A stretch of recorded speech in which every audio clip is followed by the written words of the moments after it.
Kita berada di penghujung bulan Ramadan.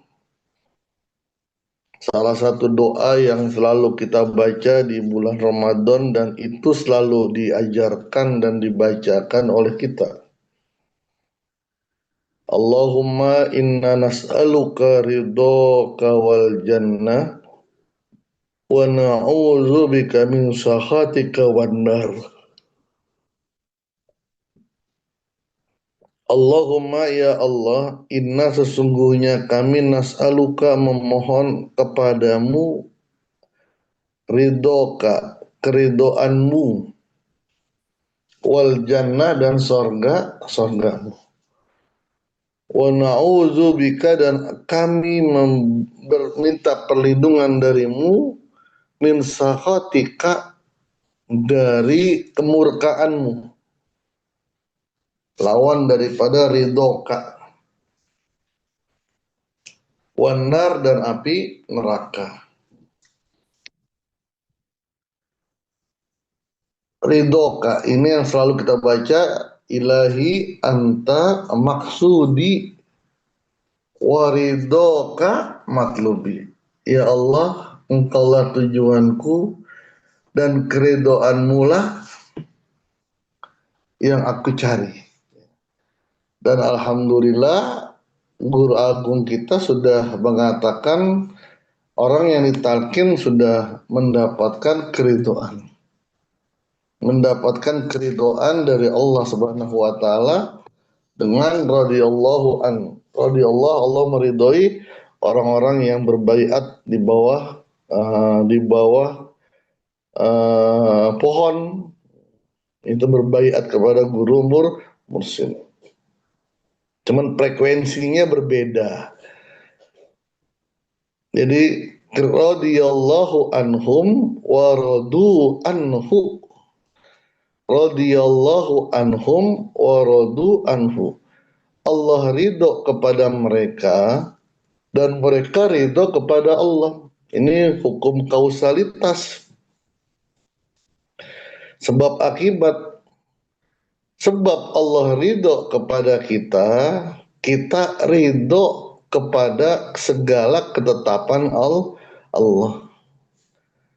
Semakin besar keridhaan Allah kepada kita, semakin kita menerima segala ketetapan Allah.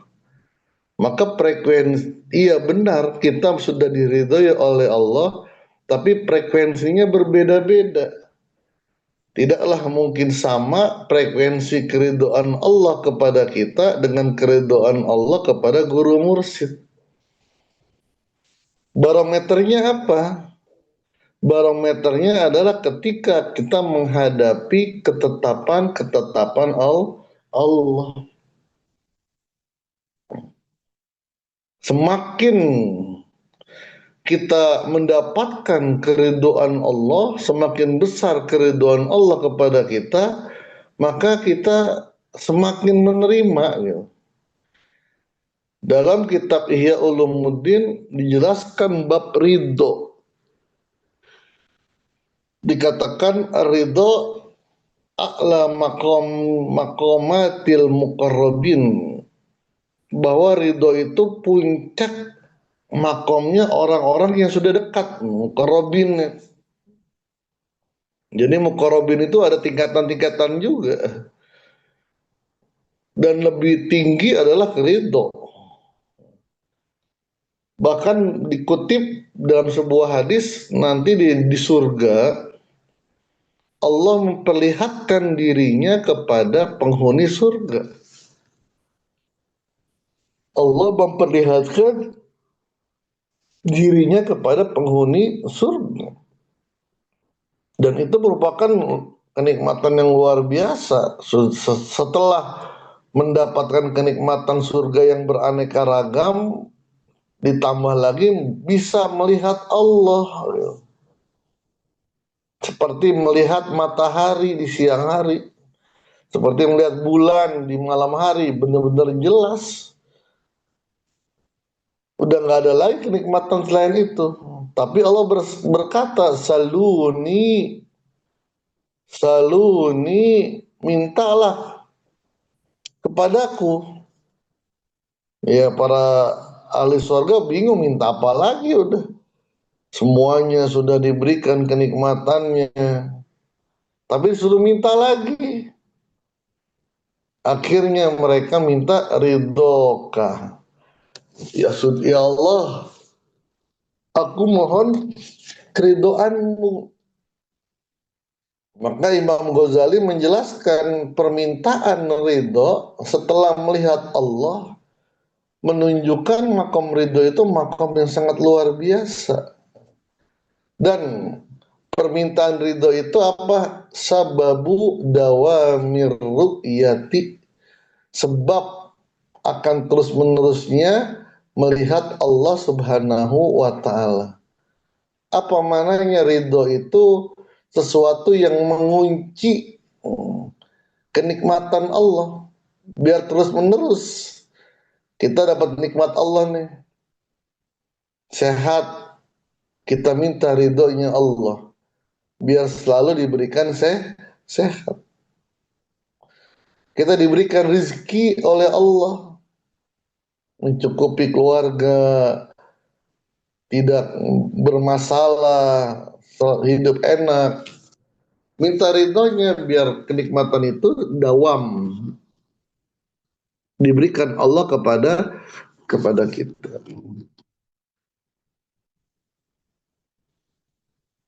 Al-Imam Al-Ghazali ditanya, apakah bisa musibah atau sesuatu yang tidak sesuai keinginannya dihadapi dengan ridho? Yang bisa itu dihadapi dengan sabar. Bapak, Ibu mendapatkan musibah. Menghadapinya apa? Sabar. Sabar itu hatinya nggak nerima nih. Tapi hati menahan agar tidak keluar dari mulutnya kata-kata yang tidak baik, agar tidak keluar dari perbuatannya perbuatan yang nggak baik. Ditahan, sabar. Tapi hatinya masih ngedumel. Bisa kita ngedumel. Kalau Ridho enggak, Ridho udah senang aja. Mendapatkan musibah, dia senang aja deh. Dia girang aja, dia senang aja dihadapi dengan ketenangan gitu. Dihadapi dengan baik. Apakah bisa? Gitu. Kata Imam Ghazali diberikan dua contoh. Ada orang yang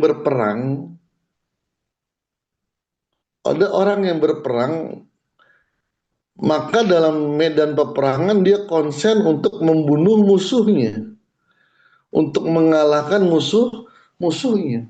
Berperang begitu luar biasa. Dan ini yang dialami oleh Khalid bin Walid, Saifullah Maslul. Ketika berperang dia luar biasa. Setelah berperang baru dia sadar banyak badannya yang terkena pedang. Setelah perang nih, wah baru kok nggak enak nih badannya. Seperti sakit nih ternyata. Bahkan ketika Khalid bin Walid meninggal dunia, diriwayatkan tidak ada sejengkal dari badannya kecuali di situ ada bekas jahitan. Jadi Khalid bin Walid itu bukan orang yang kebal gitu. Dia berperang, tapi panglima luar biasa. Tapi tembus, tapi ridho gitu. Saking fokusnya untuk mengalahkan musuh. Atau anak-anak yang sedang fokus bermain, sedang senang-senangnya bermain, dia nggak sadar kakinya terluka, perutnya belum dikasih makan, keenakan bermain. Gitu. Nah, maka kata Imam Ghazali itu bisa terjadi kepada orang yang memfokuskan dirinya dalam mencintai Allah. Gitu.